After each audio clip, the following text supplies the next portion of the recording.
사랑의 하나님, 우리는 하나님 앞에 나아갈 때 우리에게 자격이 없다는 사실을 알고 있습니다. 무슨 자격, 무슨 공로로 우리가 감히 하나님을 찾겠습니까?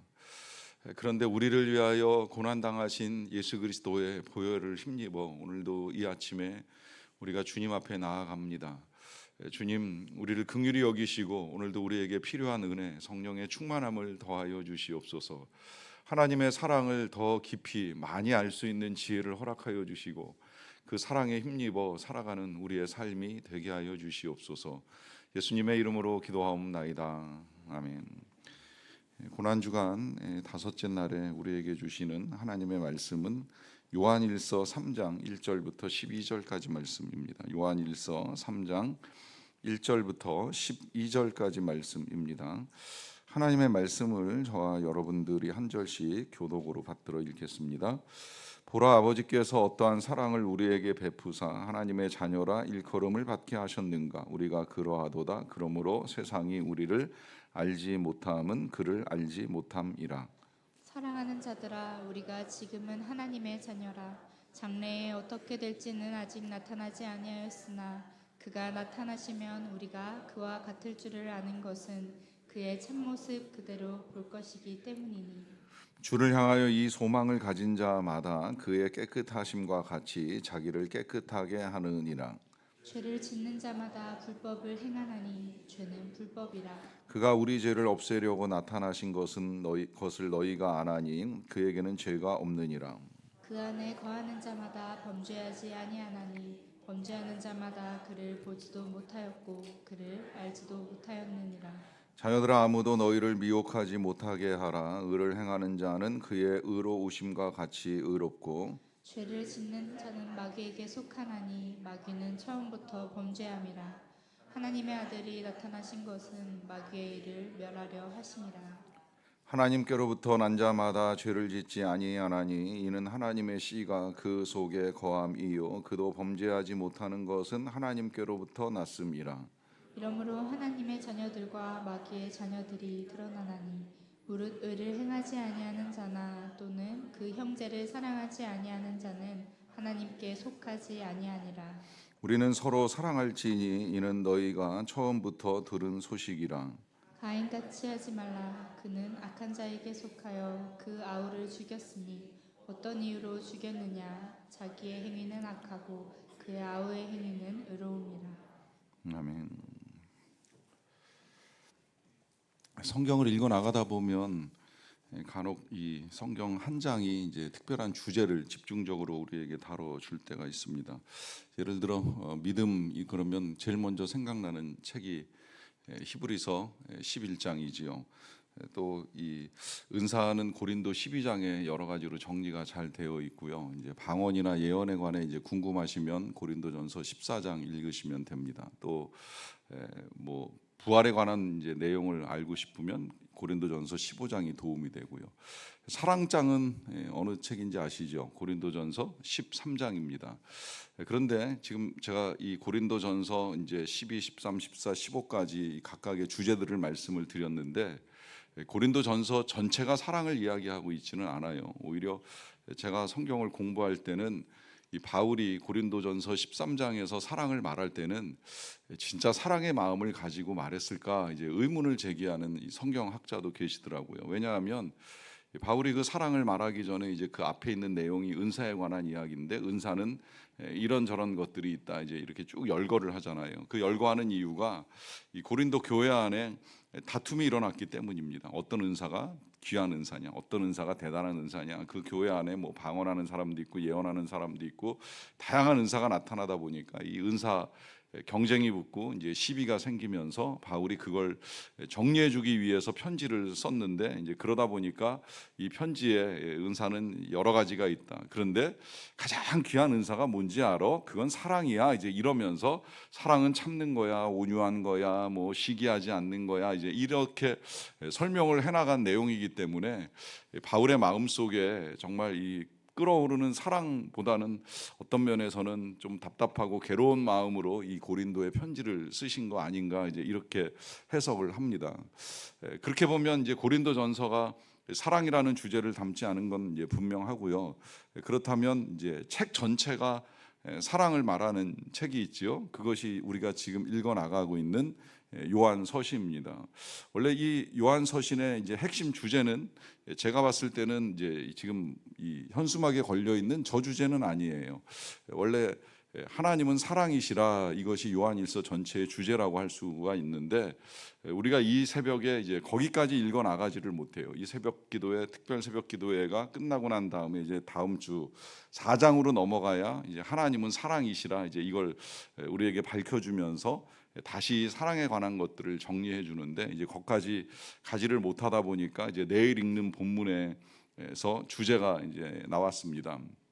하지만 뭐 어떤 주제로 우리에게 전달이 되든지 하나님은 사랑이시라라고 하는 건 틀림없는 사실이고, 제가 좋아하는 찬양 중에도 사랑하는 자들아 우리가 서로 사랑하자, 이거 주로 이제 결혼 주례하면 축가 부르는 사람들이 부르는 축가 중에 하나가 이제 이 노래였어요. 사랑은 하나님께 속한 것이니 하면서 신랑 신부를 축복하고 영원토록 사랑할 것을 이제 축하해 주는 노래를 부르게 되는데, 이것이 이 요한일서에서 나온 말씀입니다. 그 말씀이 이제 오늘 우리가 읽어 나가는 본문에서도 이제 살짝 비쳐요. 일단 이 요한이 사랑을 언급하는 이유는 이 요한이 어떻게 보면 누구보다도 예수님의 사랑을 이제 가장 많이 받은 제자이기 때문입니다. 흔히 알려져 있는 대로 수제자는 베드로이지만 애제자는 요한이다라고 하는 말 하는 정도로 요한은 특별하게 사랑을 받았다고 여깁니다. 특히나 대개 제자들이 예수님보다 나이가 비슷하거나 좀 많은 제자도 있었던 것으로 추정이 되는데, 요한만큼은 한 10살 정도 차이가 나서 20대의 젊은 청년으로 3년 동안 예수님을 따라다니면서 아주 많은 사랑, 특별한 사랑을 받았던 것으로 알려지고요. 또 우리가 인간적으로 생각할 때 그가 사랑받은 증거 중에 하나는 장수했어요. 다른 제자들은 다 순교하고 하면서 단명했는데, 이 사도 요한은 한 80 넘도록, 이 요한 1서의 기록 시기를 길게 잡으면 AD 한 90년에서 95년까지 잡거든요. 그러면 이 요한은 80에서 85세까지 이제 장수한 인생이고, 실제로 반모섬에 유배 가서 계시록을 기록할 때도 이미 이제 80 넘은 노인으로 계시를 받은 걸로 우리에게 전해지기 때문에 이 땅에서 이제 오래 살면서 하나님의 사랑을 힘입은 사람으로도 이제 여겨집니다. 어찌 되었건 그 자신이 예수님의 사랑을 누구보다 잘 알고 있었던 거예요. 인간적으로도 사랑을 받았지만 무엇보다 십자가를 통해서 나타난 예수님의 사랑을 가장 깊이 알고 있었기 때문에, 그가 우리가 성경 전체에서 가장 중요한 구절을 통해서 그 사랑을 알려주잖아요. 뭐예요? 요한복음 3장 16절이죠. 웬만하면 다 알고 계시잖아요. 하나님이 세상을 이처럼 사랑하사. 독생자가 이 땅에 오신 거, 하나님이 독생자를 주신 거, 그 독생자가 십자가에서 죽으신 건 하나님이 세상을 얼마나 사랑하셨는가 가장 명확한 증거라라고 하는 마음을 가지고 이제 복음서를 쓰면서 그 사랑을 우리에게 전해 준 거예요. 그러다 보니까 이제 오늘 다시 이 편지를 쓰면서도 주님의 사랑을 연결해서 이어나가는 것으로 볼 수가 있겠는데요. 이걸 11절에서 이렇게 말씀하십니다. 우리는 서로 사랑할지니 이는 너희가 처음부터 들은 소식이라 합니다. 이 처음부터 들은 소식은 뭐 요한이 앞서 썼던 요한복음을 가지고 전하는 내용이라고 봐도 되고, 아니라고 한다면 교회들이 교회로서 혹은 성도로서 모이게 된 가장 큰 이유가 이 예수 그리스도의 사랑의 소식으로 시작이 되었기 때문에, 이 소식에 근거해서 우리는 이제 서로 사랑해야 된다라고 하는 것이 바로 이 편지의 내용입니다. 이 처음부터 들은 소식이 바로 사랑의 소식이고, 또 하나님께서 세상을 사랑하셔서 독생자를 주신 소식인데, 이것을 다시 한번 생각하도록 1절에서 이런 질문을 우리에게 던져줍니다. 보라, 아버지께서 어떠한 사랑을 우리에게 베푸사 하나님의 자녀라 일컬음을 받게 하셨는가 하는 질문입니다. 자, 다시 생각을 해보자는 거예요. 도대체 우리가 어떻게 하나님의 자녀가 되었는가? 이 하나님의 자녀가 되었다라고 하는 사실은 굉장히 이제 큰 은혜가 우리에게 임한 겁니다. 왜냐하면 자녀라고 하는 이 표현 속에는 그냥 단순히 이 부모와 자식과의 관계가 아니라 부모가 가지고 있는 많은 것들, 모든 것들, 그러고 귀한 것들을 그대로 받을 수 있고 누릴 수 있는 이제 관계로 들어가는 것이기 때문입니다. 그래서 성경은 사실 이 자녀라는 표현보다는 아들이라는 표현이 더 정확한 표현이고, 또 그 아들 중에서도 상속자라는 표현을 종종 사용할 때가 있잖아요. 다 받을 수 있고 누릴 수 있다는 의미예요.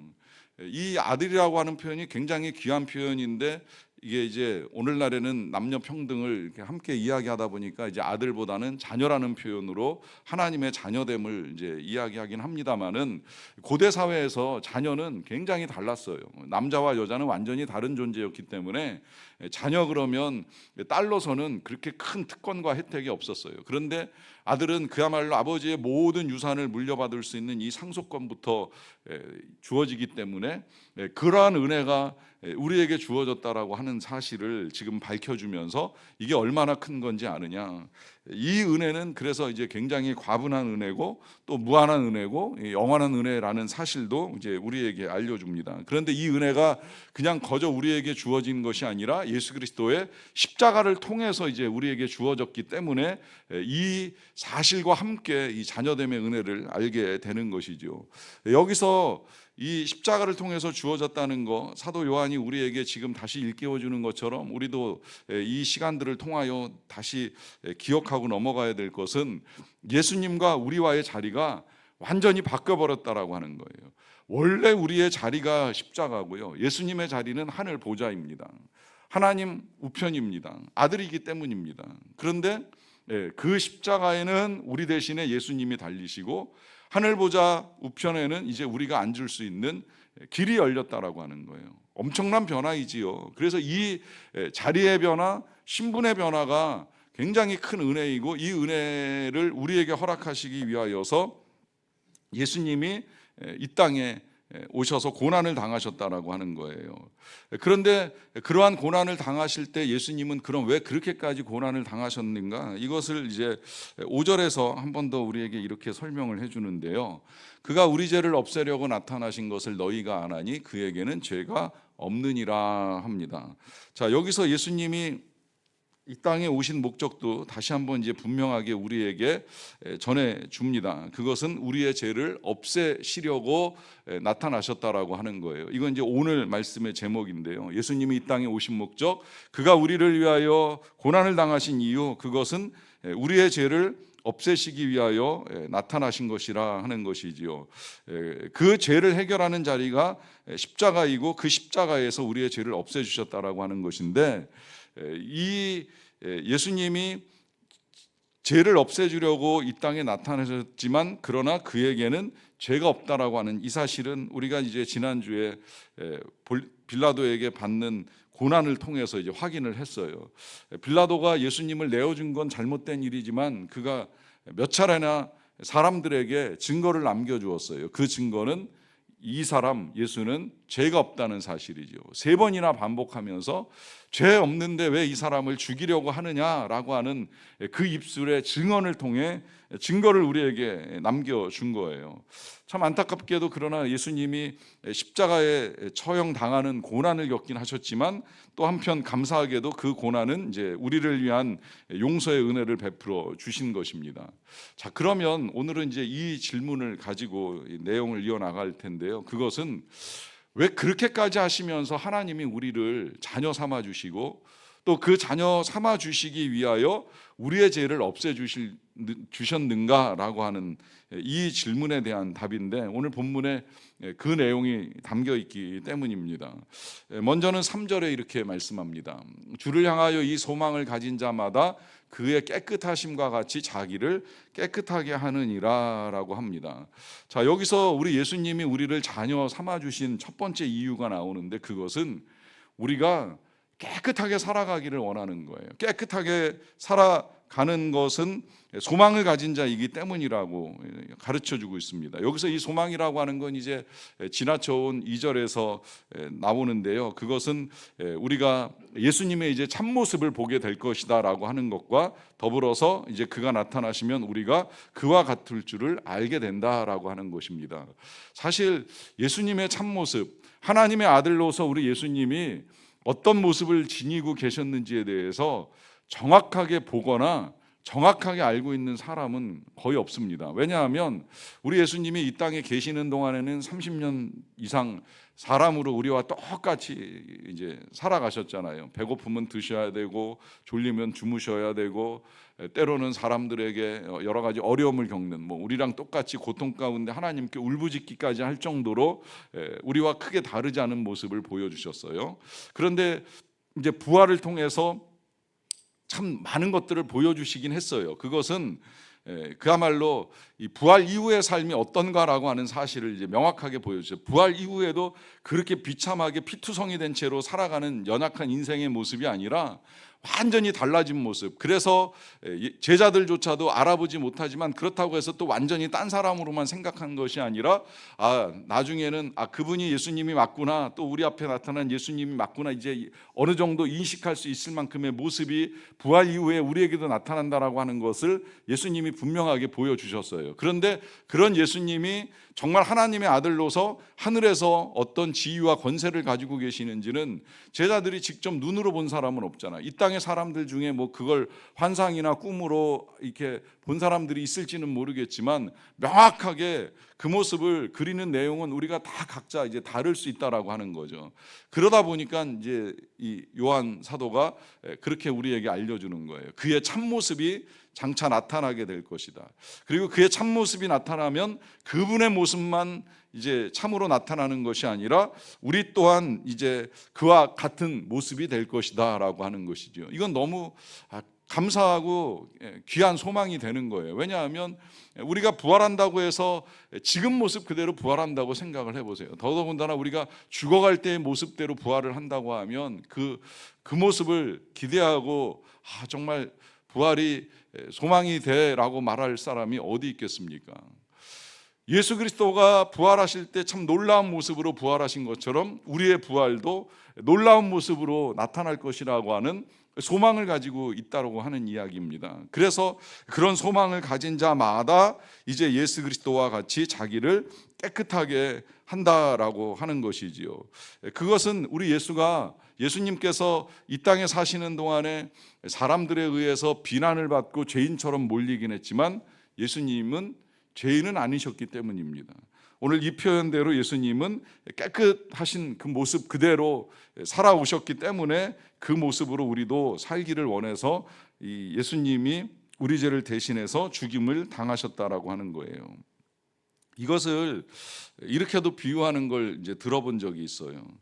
형제가 있는데 첫째는 착실하게 그야말로 인생을 살면서 공부도 하고 이제 그런 지혜로운 이제 아들이었는데 둘째 아들은 이제 형하고 정반대로 이제 망나니 같은 인생을 삽니다. 밖에 나가서 늘 주먹질하고 싸우고 그러다가 조폭돼서 조직에 휘말려 가지고 이제 조직 간에 큰 싸움을 하게 되는 일이 벌어진 거예요.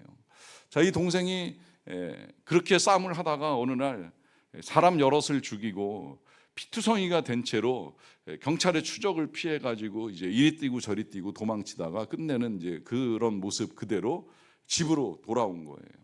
그 형이 집에 있다가 이 동생을 이제 보게 된 것이지요. 보나마나 뻔한 거예요. 이 친구가 뭘 하다가 이렇게 뛰어들어왔는지 그 옷을 보니까 너무 상태가 분명한 거죠. 그러다 보니까 그 동생을 보는 순간에 이 형이 서둘러서 그 동생의 옷을 벗기고 그 다음에 자기가 입었던 옷을 입힙니다. 여기서 끝나는 것이 아니라 그 다음에는 동생이 입었던 옷을 대신 주워 입고 나가서 자수를 해요. 그런데 그 자수하기 전에 동생한테 마지막으로 전하는 말이 이런 말입니다. 너 내 옷 입고 나처럼 살아. 그러고 이제 형은 대신 나가서 자기가 그 싸움에서 여럿을 죽인 범죄자라고 자수하고 동생 대신에 감옥을 가고 처형을 당하는 거예요. 뭐 여기서 그게 가한 일이냐 여러분 속으로 따지지 마세요. 지금 따지자는 건 그게 현실적으로 가능하냐의 문제가 아닙니다. 예수 그리스도께서 우리를 위하여 이루신 일이 그와 그렇게 다를 일이 아니라고 하는 거예요. 우리가 죄를 지었고 우리가 죽어야 되고 법의 심판을 받아야 되는 거, 하나님의 율법에 따라 심판을 받아야 되는 건 우리였다는 사실이에요. 그런데 그런 우리를 대신해서 예수님이 대신 그 옷을 입으시고 피투성이 된 채로 사형 자리에서 죽음을 당하신 거예요. 왜 그러셨습니까? 우리에게 예수님의 그 깨끗하고 거룩한 옷을 입혀주시고 너 이제 나처럼 살아, 이 말씀을 하고 싶으셨던 거예요. 지금까지 살아온 것처럼 계속 살려고 하지 말고 이젠 좀 다르게 살아 라고 하는 이 메시지가 십자가 위에서 우리에게 전해진 거예요. 나는 사람을 죽인 일이 없는데, 나는 그런 족복 같은 인생을 살지 않았는데, 이건 우리의 죄가 얼마나 아직까지 심각한지를 모르고 하는 말입니다. 여러분, 하나님 앞에서는 다 똑같습니다. 하나도 다를 것이 없습니다. 늘 비유하건대 모래알이나 바위돌이나 다 물속에서 가라앉는 것이 마찬가지인 것처럼 뭐 선악과 하나를 따먹거나 사람을 죽이거나 하나님의 뜻대로 살지 못한 죄악은 죽음밖에는 기다리고 있는 것이 없습니다. 왜냐하면 이 죄라고 하는 건 한번 우리의 삶에 들어와서 우리를 오염시키기 시작을 하면 이 죄가 얼마나 치명적인 결과로 확대되는지 지금 우리가 살아가는 세상에서도 얼마나 많이 보고 있습니까? 죄 하나 때문에 들어온 이 세상의 고통이 얼마나 큽니까? 이 고통을 초래한 그 죄악을 지금 우리가 겪어나가면서 나는 문제없다, 나는 괜찮다 하면서 하나님의 은혜를 값싼 은혜로 전락시킬 수는 없다는 이야기입니다. 여러분, 우린 다 그런 은혜를 받고 살아가는데 잊지 말아야 될 건 그 은혜는요, 이제 우리가 그렇게 해서 용서받은 죄를 가지고 살아가게 될 때에 죄짓고 맘대로 살아가라고 용서를 해주신 것이 아니라는 사실이에요. 여러분, 주님의 용서는 이제 우리가 죄를 지어도 된다는 의미가 절대 아닙니다. 주님의 용서는 더 이상 죄짓지 말고 살아가라 라고 하는 당부입니다. 자, 그런데 이제 여기서 이런 말씀을 드리게 되면 그런 의문도 생길 수 있다고 여겨져요. 무슨 의문이냐면, 죄 짓고 싶은 사람이 어디 있겠어요? 우리 육신이 약하고 세상이 악하다 보니까 어쩔 수 없지요 라고 하는 말씀을 하십니다.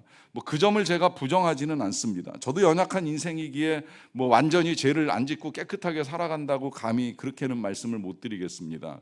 하지만 이런 패배의식을 우리가 오늘 말씀을 보면서는 좀 걷어내야 될 필요가 있습니다. 보시면 중간에 이런 말씀들을 하시는 걸 우리가 보게 되는데요. 그 안에 거하는 자마다 범죄하지 아니하나니 범죄하는 자마다 그를 보지도 못하였고 그를 알지도 못하였느니라. 또 8절 같은 경우에는 죄를 짓는 자마다 마귀에게 속하나니 마귀는 처음부터 범죄함이라 하나님의 아들이 나타나신 것은 마귀의 일을 멸하려 하심이라. 그래가지고 여기서 지금 보시는 대로 정말 우리가 하나님의 아들이고 예수 그리스도를 믿는 사람이라고 한다면, 또 그 안에 거한다면 범죄할 수 없다는 거예요. 절대 죄를 지을 수 없다는 거예요. 왜냐하면 그가 이 땅에 죄를 없애기 위하여 오셨다는 사실을 분명히 알고 믿기 때문에 우리가 이제는 더 이상 이 죄와 버타여 사는 것을 당연하게 여길 수는 없다는 것입니다. 여러분, 예수님은요, 우리에게 자유를 굉장히 중요하게 강조하시고 알려주셨어요. 저도 복음을 다시 만나면서 이 부분을 우리 교인들에게 이제 자주 이야기를 합니다. 복음은 자유예요. 갈라디아서 5장 1절에 그리스도께서 너희를 자유케 하려고 자유를 주셨으니 다시는 종의 멍에를 매지 말라라고 하는 이 당부가 바로 우리가 복음 안에서 누릴 수 있는 특권 중에 하나이잖아요. 또 예수님도 진리를 알지니 진리가 너희를 자유케 하리라 라고 하면서 진리 대신 예수님을 알면 알수록 우리에게는 굉장히 많은 자유가 허락이 됩니다. 그래서 정말 예수님의 은혜, 예수님의 사랑을 알면 세상 살아가는데 이것저것 우리를 매어있던 뭐 체면, 명예, 뭐 권력, 뭐 어떤 것에서 돈, 욕심, 많은 자유를 우리에게 이제 허락하시고 그걸 이제 누리는 삶이 불가능하지 않다는 거예요. 그럼에도 불구하고 우리가 자유 그러면 어떻게 보면 이제 내 마음대로 살아가는 게 자유다라고 하는 착각을 합니다. 그러다 보니까 죄 지을 자유도 있지 않냐 하냐 이제 이런 생각까지 하게 되는 건데요. 여러분, 주님이 우리를 위하여 죄를 없애시고 십자가의 고난을 당하신 건 죄 지을 자유를 주시는 것이 아니라 죄 짓지 않는 자유를 주신 거예요. 죄 짓지 않고 살아가도록 은혜를 베풀어 주신 거예요.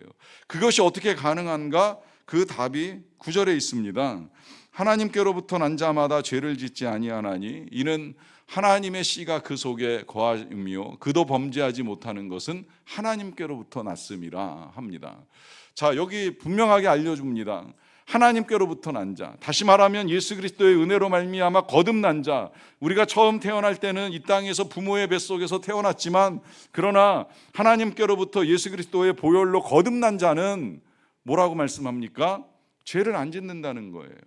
범죄하지 못하는 건 하나님께로부터 났기 때문인데 그 이유는 하나님의 씨가 그 속에 있다고 말씀을 합니다. 자, 이 씨는 뭐냐? 이 씨는 좀 해석이 여러 가지로 나타나긴 했어요. 이 씨는 하나님의 말씀이 아니냐 혹은 성령이 아니냐라고 하는 것인데 뭐 다 상관없습니다. 뭐 이것이 특별히 성령이라고 하면 더더욱 좋습니다. 여러분, 우리가 우리의 힘으로 하려고 하니까 어려운 거예요. 내 힘으로 안 되는 게 틀림없는 거예요. 그런데 성령이 우리 안에 계시고 성령이 우리 안에 충만하고 성령의 역사가 나타나면 죄가 싫어지는 거예요. 죄가 멀어지는 거예요. 여러분, 이걸 그래서 이제 때로 비유할 때 성령의 두루마기다 이제 이렇게 표현을 하는데, 이 성령의 두루마기, 한때는 이제 기도자들이 예배 시간이나 이런 때 이 기도를 하다 보면 이제 설교를 하는 목회자들한테 성령의 두루마기를 입혀달라 이제 이런 표현으로 기도하시는 것을 들을 때가 종종 있는데요. 그것도 간혹 두루마리라고 표현하는데 두루마리는 휴지입니다. 두루마기여야 됩니다. 자, 근데 이 두루마기는 옷으로 표현된 이유가 있잖아요. 그것은 성령의 권능을 입는 것이고 또 깨끗한 성령의 능력을 입는 거잖아요. 그런데 이것이 강단에서는 목회자가 입는 건 좋다 생각해요. 그렇지만 목회자만 입어야 됩니까? 저는 우리가 다 같이 입어야 된다고 생각을 합니다. 왜냐하면 이것이 오늘 본문에서 주님이 우리에게 원하시고 말씀하시는 하나님의 씨가 우리 안에 있는 증거이기 때문입니다.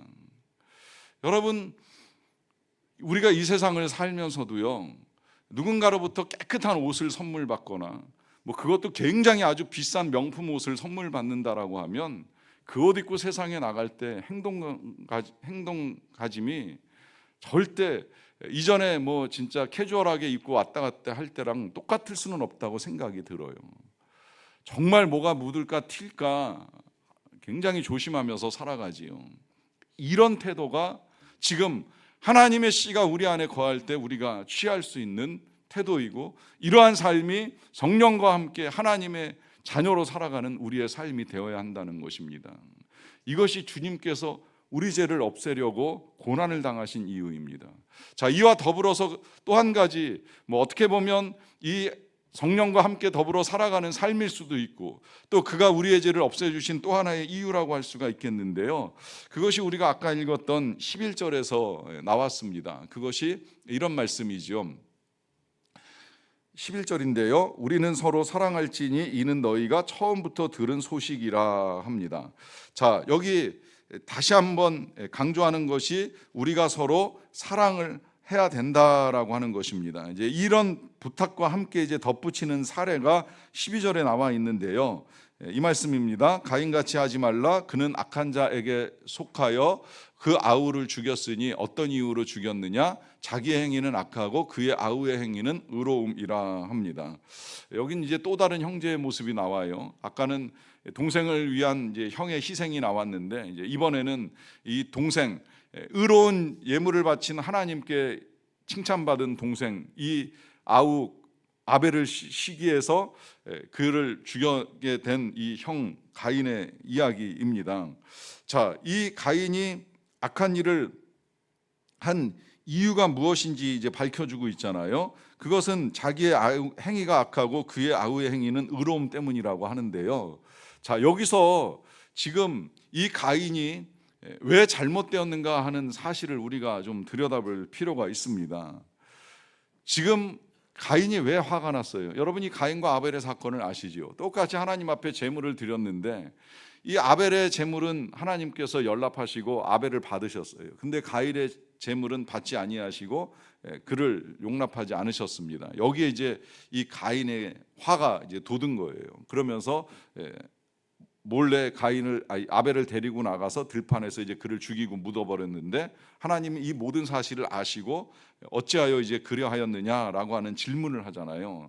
자, 여기서도 이제 이 가인이 처음에는 하나님 앞에 뻔뻔하게 내가 내 아우를 지키는 자니까라고 하면서 자신의 죄를 인정하려고 하지를 않아요.